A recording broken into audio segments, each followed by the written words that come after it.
وكل بدعة ضلالة وكل ضلالة في النار. أعوذ بالله السميع العليم من الشيطان الرجيم من همزه ونفخه ونفسه. بسم الله الرحمن الرحيم. بل تؤثرون الحياة الدنيا والآخرة خير وأبقى. إن هذا لفي الصحف الأولى صحف إبراهيم وموسى. سبحان ربك رب العزة عما يصفون وسلام على المرسلين والحمد لله رب العالمين.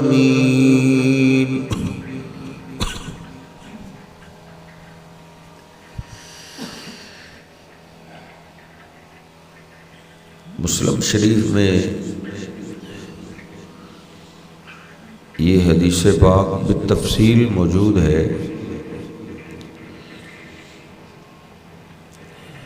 کہ نبی پاک صلی اللہ علیہ وسلم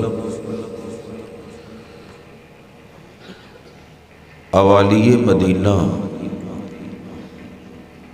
مدینہ پاک کے آس پاس جو ڈھاریاں تھیں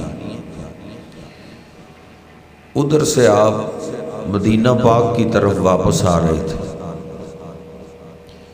فمر بجدی اسک میت، تو نبی پاک صلی اللہ علیہ وسلم کا گزر چھوٹے چھوٹے کانوں والی نسل کی بکری کا بچہ مرا پڑا تھا. تو آپ اس کے قریب چلے گئے. آپ نے فأخذ بأذنه اس کے کان سے پکڑا اور آپ نے صحابہ کرام سے ارشاد فرمایا أتحب أحد هذا بدرهم، کیا تم میں سے کوئی ہے جو اس بکری کے مرے ہوئے بچے کو ایک چاندی کے سکے کے بدلے خرید لے؟ کون اس کو پسند کرتا ہے؟ صحابہ نے عرض کی اللہ کے حبیب، یہ چھوٹے چھوٹے کانوں والی جو نسل ہے ان کا بچہ زندہ ہو تو بڑی مشکل سے گاہک ملتا ہے، تو اب تو یہ مرا ہوا ہے، اب یہ کوئی بھی پسند نہیں کرے گا. تو نبی پاک صلی اللہ علیہ وسلم نے فرمایا تم میں سے کوئی ہے جو اس کو مفت میں لے؟ میں پیسوں کے بغیر دینا چاہتا ہوں. صحابہ پھر عرض کرتے ہیں اللہ کے حبیب، اس کی تو کھال بھی کسی کام کی نہیں ہے، یہ فری میں بھی کوئی نہیں لے گا. تو پھر نبی پاک صلی اللہ علیہ وسلم نے قسم اٹھائی فواللہ للدنیا اہون علی اللہ من ہذہ. آپ فرماتے ہیں اللہ کی قسم، اور یہ ایمان والوں کے لیے ایک بڑی تکلیف دہ بات ہے. قسم تو اٹھائی جاتی ہے یقین دلانے کے لیے. نبی پاک صلی اللہ علیہ وسلم سے بڑھ کے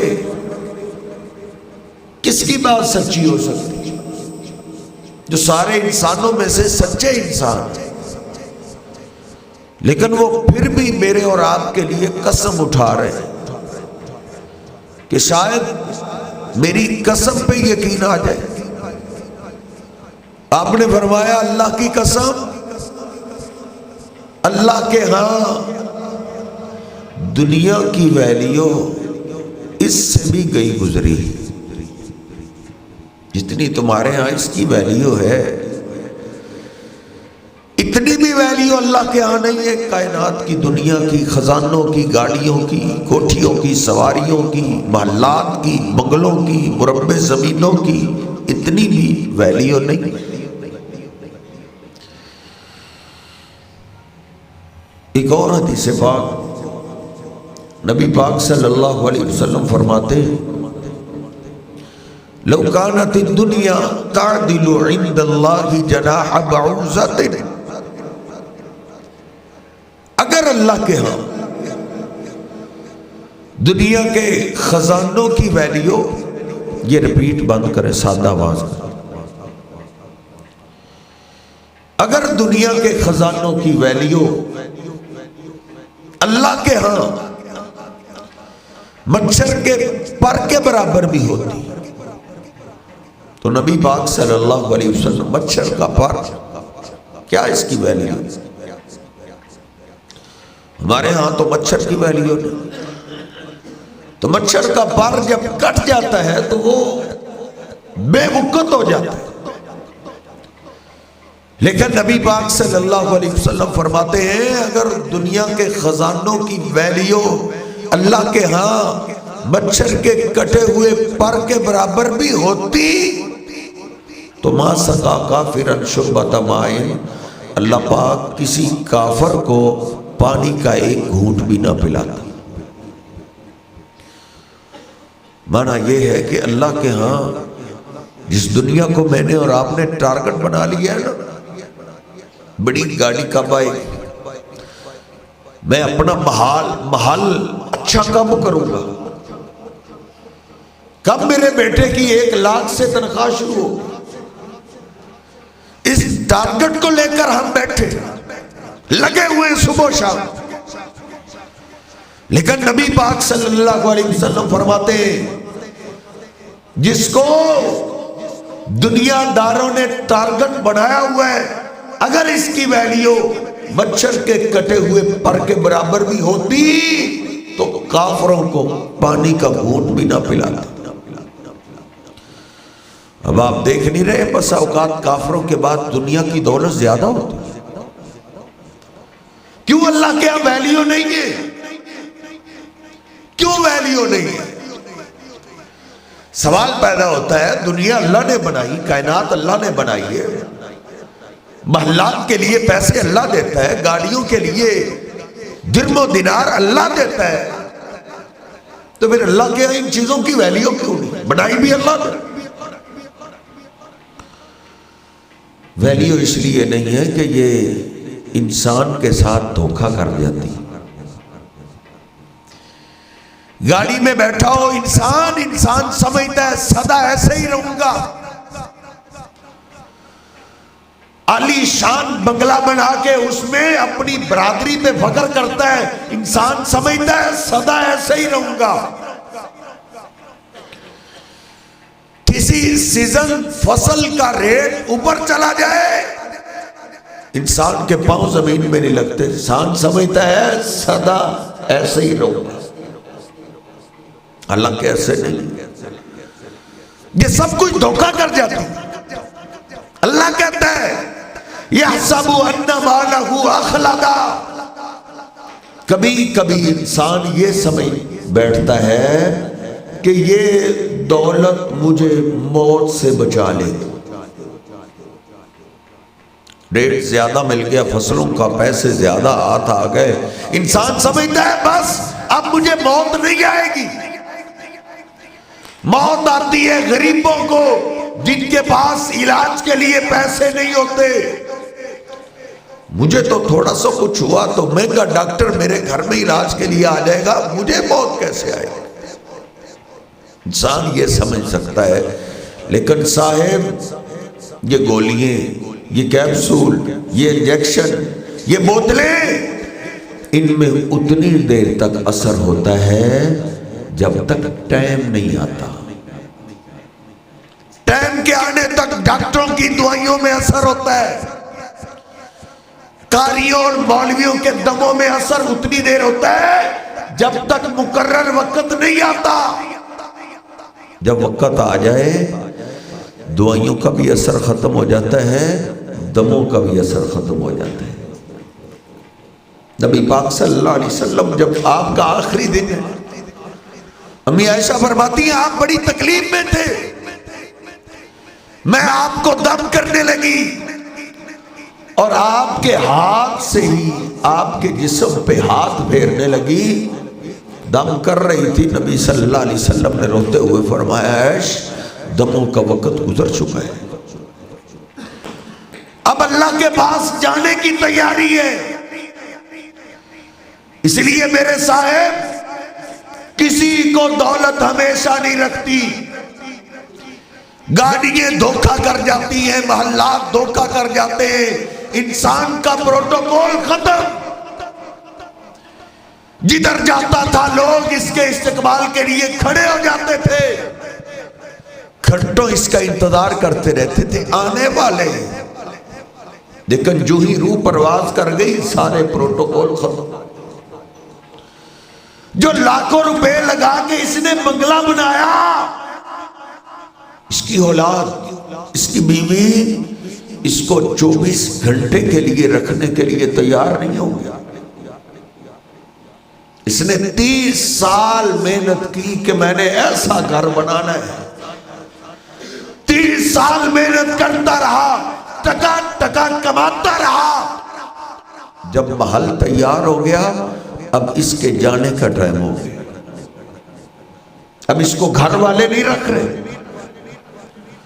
گھر والے کیا رکھے؟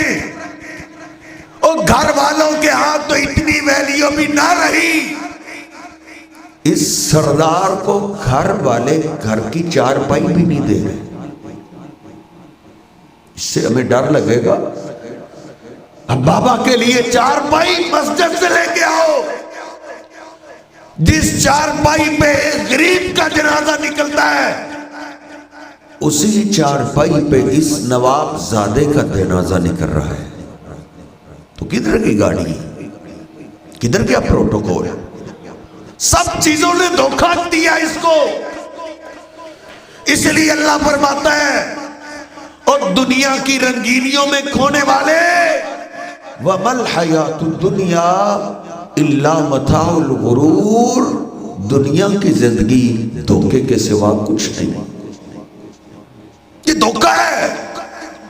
صاحب مجھ سے کوئی دھوکہ کرے میرے باپ کو وہ اچھا نہیں لگے گا، اس نے میرے بیٹے کے ساتھ دھوکہ کیا ہے، میرے بھائیوں کو وہ اچھا نہیں لگے گا، اس لیے میرے بھائی کے ساتھ دھوکہ کیا ہے، میری ماں کو وہ اچھا نہیں لگے گا، اس لیے میرے دل کے ٹکڑے سے دھوکہ کیا ہے۔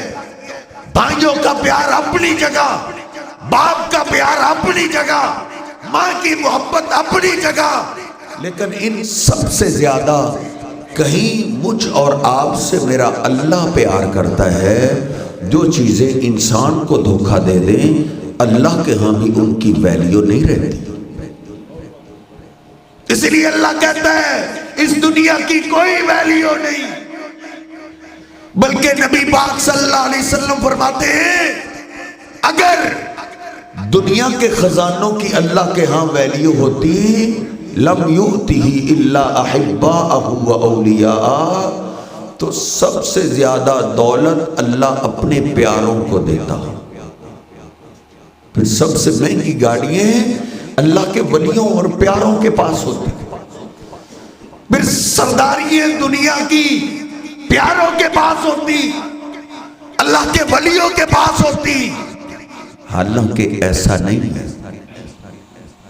کبھی کبھی اللہ کے پیارے تو دنیا کی ایسی غربت کی زندگی گزارتے ہیں تیرا میرا دل کانپ جائے۔ ایسی غربت نہیں ہے اب جو غربت اللہ کے پیاروں نے دیکھی ہے۔ اوروں کو چھوڑو، میرے محبوب پیغمبر علیہ السلام سے بڑھ کے اللہ کا پیارا نہیں ہے۔ آپ کی شان، آپ کا مقام کون نہیں جانتا؟ معراج کی رات نبی پاک صلی اللہ علیہ وسلم کو بیت المقدس میں پہنچایا گیا. اللہ نے سارے انبیاء اور رسولوں کو جمع کر دیا. کس لیے جمع کیا؟ اللہ نے 2 رکعت نماز پڑھنے کو کر دیا. اے جبریل یہ پڑھ کیوں نہیں رہے؟ ان کو اپنے امام کا انتظار ہے. امام کون ہے؟ جبریل امین نے میرے حبیب کے ہاتھ سے پکڑا. آقا یہ سارے ہی اللہ کے پیارے ہیں، ان سب سے ہی اللہ کو پیار ہے، لیکن سب سے زیادہ اللہ کے پیارے آپ ہیں. یوسف جیسے حسین بھی ہیں، ابراہیم جیسے خلیل بھی ہیں، موسیٰ جیسے کلیم بھی ہیں، سارے انبیاء ہیں. لیکن آپ کی موجودگی میں کوئی دوسرا پیغمبر بھی مصلی امامت پہ نہیں آ سکتا. اللہ کو سب سے زیادہ پیار آپ سے ہے. جبریل نے میرے حبیب کے ہاتھ سے پکڑا، مصلی پہ کھڑا کر دیا. یہ اللہ کے سب سے زیادہ پیارے ہیں، لیکن حالت کیا ہے دنیا کی زندگی کی؟ امی عائشہ فرماتے ہوئے رو پڑا کرتی تھی، فرماتی ہے ان کننا لننظر الہلال ثم الہلال ثم الہلال وما اوقد فی ابیات رسول اللہ صلی اللہ علیہ وسلم. فرماتی ہیں آپ کے ساتھ جب ہم زندگی گزار رہی تھی، کبھی کبھی 3 چاند ایسے گزرے ہیں کہ 9 گھروں میں سے کسی گھر میں چولہا نہیں جلتا تھا. چولہا کیوں نہیں جلتا؟ فرماتی ہے گھر میں پکانے کے لیے کچھ ہوتا ہی نہیں تھا، تو پھر تم زندہ کیسے رہتی تھی؟ فرمانے لگی بس کھجوریں مل گئی، پانی پی لیا. کھجوریں نہیں ملی تو پچھلی گٹھلیاں ہم سب بال کے رکھتی تھی، ان کو چوس چوس کے پانی پی پی کے ہم گزارا کیا کرتے تھے. یہ نبی پاک صلی اللہ علیہ وسلم کے گھر کی حیثیت ہے. اگر اللہ کے ہاں دنیا کے خزانوں کی کوئی ویلیو ہوتی تو اللہ سب سے زیادہ دولت اپنے پیاروں کو دیتا. ہے کسی کے گھر میں اتنی غربت؟ کوئی گھر ایسا ہے جس میں کسی دن کھانا نہ پکتا ہو؟ پھر بھی اللہ کے شکریہ ہیں ہمارے ہاں. تو میرے صاحب دنیا کو ٹارگٹ نہ بناؤ، ٹارگٹ اپنا قبر بناؤ. نبی پاک صلی اللہ علیہ وسلم نے صحابہ کی، اپنے گھرانے کی یہ تربیت کی. اللہ نے آپ کے گھرانے کی یہ تربیت کی کہ تمہارا اصل ٹارگٹ آخرت ہونا چاہیے، دنیا نہیں. دنیا ٹارگٹ نہیں ہونا چاہیے. اصل ٹارگٹ ہماری بڑی چھوٹی سوچ. جوانی انسان لگا دیتا ہے 10-20 سال کے بڑھاپے کے لیے کہ بڑھاپا میرا سکون سے گزر جائے. پتہ نہیں بڑھاپا نصیب میں بھی ہوتا ہے یا نہیں ہوتا. ٹارگٹ تو نے بنا لی ہے کہ 10-20-30 سال 40-50 سال کر لے. 30-40 بوڑھا سفید بالوں کے بعد 10 نہیں 20-30-40 سال زندہ، 50 سال رہ لے. اس کو تو نے ٹارگٹ بنایا ہے. اور اس 50 سال کے بعد ایک جہان شروع ہونے والا ہے، اس کو میں نے اور آپ نے ٹارگٹ بنایا ہے.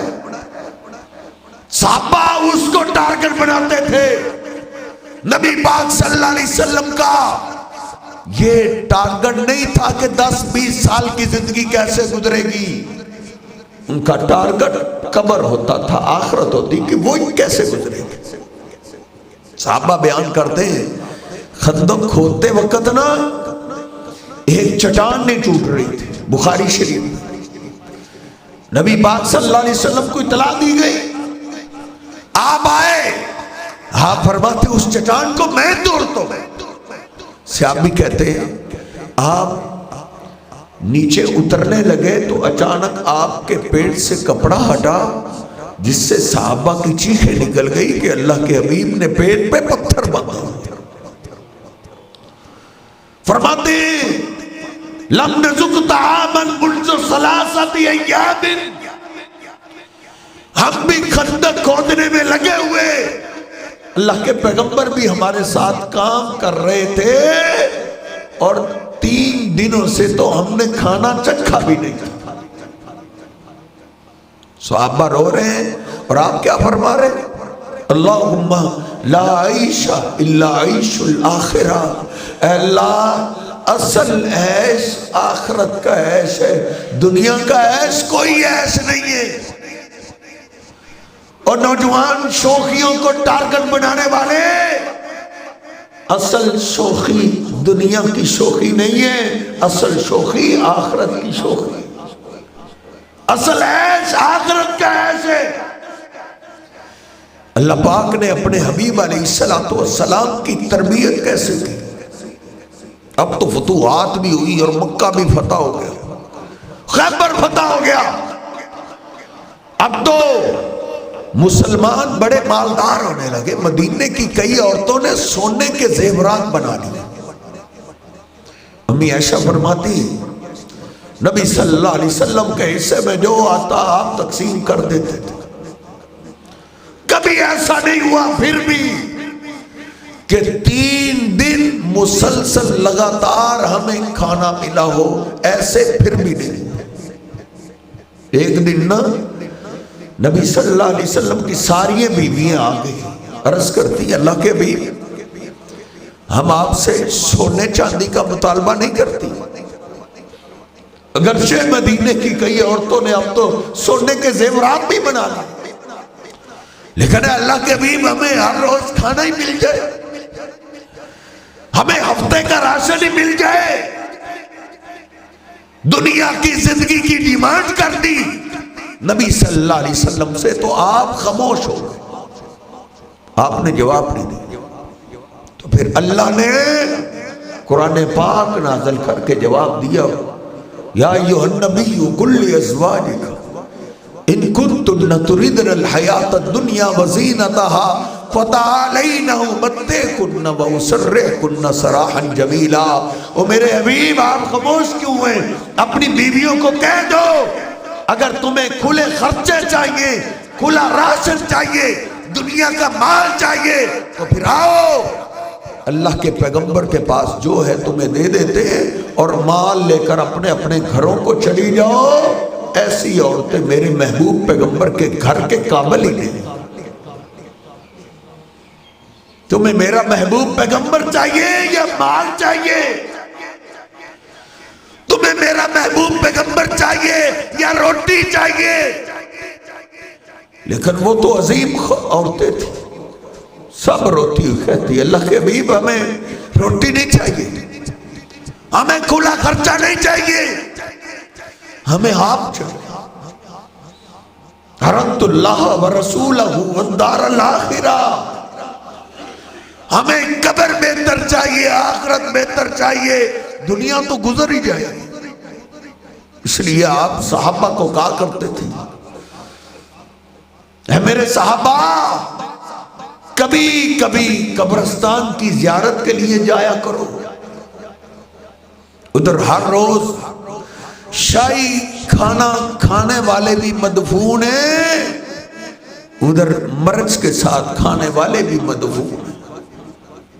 شاہی کھانے دنیا میں رہ گئے، اب جو ادھر خوش ہو گیا وہ ہمیشہ کے لیے خوش ہو گیا، جو ادھر پھنس گیا وہ ہمیشہ کے لیے پھنس گیا۔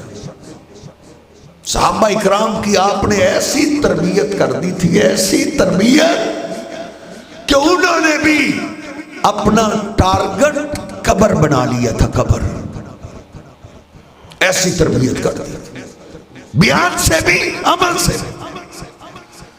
بخاری شریف میں عمر فاروق رضی اللہ تعالیٰ عنہ نبی پاک صلی اللہ علیہ وسلم کے پرسنل کمرے میں تشریف لائے، فرماتے ہیں دل میں ایسے خیال آ گیا کہ دیکھو تو صحیح، آپ کا یہ پرسنل کمرہ ہے اور آپ کے پاس خزانے کتنے ہیں، کتنی الماری ہیں، تالے لگے ہوئے، راشن کتنا پڑا ہے، کیا مال و دولت ہے۔ فرماتے ہیں تو میں نے اپنی نظر کو گھمایا تو جو پڑے ہوئے ایک طرف، دوسری طرف پانی کا مشکیزہ پڑا، کوئی تالا نہیں، کوئی الماری نہیں۔ فرماتے انتظرت عینائی، آپ کی کل کائنات خزانہ دیکھ کے میری آنکھوں میں آنسو آ گئے، میری آواز آئی نبی صلی اللہ علیہ وسلم سوئے ہوئے تھے، بیدار ہو گئے۔ آپ نے فرمایا ما یبکی کا ابن الخطاب، اے عمر رو کیوں رہے ہو، کیا بات، کیا ہوا ہے؟ میں نے عرض کی اللہ کے حبیب انت حبیب اللہ، کیا آپ اللہ کے پیارے نہیں ہیں؟ کیوں نہیں عمر؟ کیا اللہ پاک نے آپ کو اپنا پیغمبر نہیں بنایا؟ کیوں نہیں عمر؟ کیا انبیاء سے بھی سب سے زیادہ شان آپ کی نہیں؟ کیوں نہیں عمر؟ اللہ کے حبیب دل کا خزانہ تو کہ آپ کا یہ خزانہ ہے، ادھر کیسر و کسرا گورے، ان کے باغات ہیں، ان کے باغوں میں نہریں چلتی ہیں، اور دنیا کی طرح طرح کی نعمتیں اور سہولیات ہیں ان کے پاس، اور آپ اللہ کے پیارے ہیں، اور آپ کی یہ کل کائنات۔ نبی صلی اللہ علیہ وسلم نے جناب عمر فاروق کو سینے سے لگایا، آپ نے فرمایا ما ترضا یا عمر، اے عمر کیا اللہ کے فیصلے کو تم راضی نہیں ہو؟ لہم الدنیا ولنا الآخرہ، ان کو اللہ نے دنیا دی ہے، ہمارے لیے اللہ نے آخرت رکھا، ہمیں یہ ساری نعمتیں، ہماری خواہشات کی تکمیل آخرت میں ہوگی۔ جناب عمر فاروق فرماتے اس دن میں نے آپ کو دیکھا تھا قد اثرت علی جنبہ، کہ آپ کے پاس بسترا بھی نہیں تھا، سخت چٹائی کی وجہ سے ریشم سے زیادہ نرم جسم پہ نشان پڑے میں نے دیکھے۔ اس دن سے جناب عمر فاروق کا ٹارگٹ دنیا نہیں آخرت بن گئی تھی۔ بل تؤثرون الحیات الدنیا، اللہ مجھے تجھے کہہ رہا ہے، اللہ پاکستانیوں کو کہہ رہا ہے، اور پاکستان کے لوگوں تم دنیا کی زندگی کو ترجیح دیتے ہو، والآخرۃ خیر وابقیٰ، حالانکہ آخرت بہتر اور ہمیشہ رہنے والی ہے، لیکن تم دنیا دیکھتے ہو۔ بل تحبون العاجلہ وتذرون الآخرہ، صحابہ نہیں، ہم نقد سے پیار کرتے ہیں، ادار سے نہیں کرتے۔ دنیا نقد ہے، آخرت ادار ہے، ہم نقد سے پیار کرنے والے۔ صحابہ آخرت سے پیار کرتے تھے، ان کو دنیا کی پرواہ نہیں تھی، ان کو پتا تھا یہ گزر جائے۔ دو تین مثالیں عرض کر کے بات ختم کر دیں۔ نبی پاک صلی اللہ علیہ وسلم تشریف فرمائے، ایک عورت آئی، جوان عورت آئی، نبی پاک صلی اللہ علیہ وسلم سے عرض کرتی، آپ نے بارہا دفعہ سنا، اشارہ کر دو، عرض کرتی اللہ کے حبیب انی اسرعو فدعو اللہ لی، ذرا دل تھام کے سنیے، عرض کرتی اللہ کے حبیب مجھے مرگی کا دورہ پڑتا ہے، اور حکیم کہتے ہیں یہ لا علاج مرض ہے، اس کا علاج نہیں ہے۔ اللہ کے حبیب گھر میں خیال آیا کہ آپ کی دعا اس کا علاج ہے، دعائی نہیں ہے لیکن دعا علاج بن سکتا ہے۔ اللہ کے حبیب آپ میرے لیے دعا کیجئے کہ اللہ مجھے شفا دے دے۔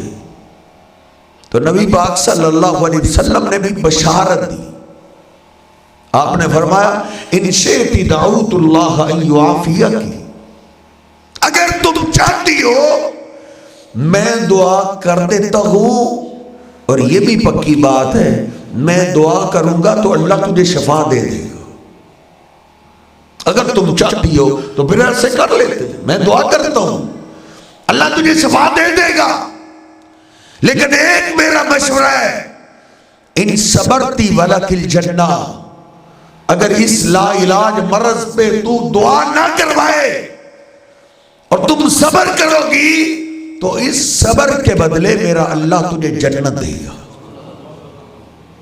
میں مرد کی بات نہیں کر رہا، عورت کی بات کر رہا ہوں۔ ہم نے اپنی بیٹیوں کو ٹارگٹ کیا دیا ہوا ہے کہ یہ ٹارگٹ دیا ہے جو صحابہ اپنی بیٹیوں کو ٹارگٹ دیتے تھے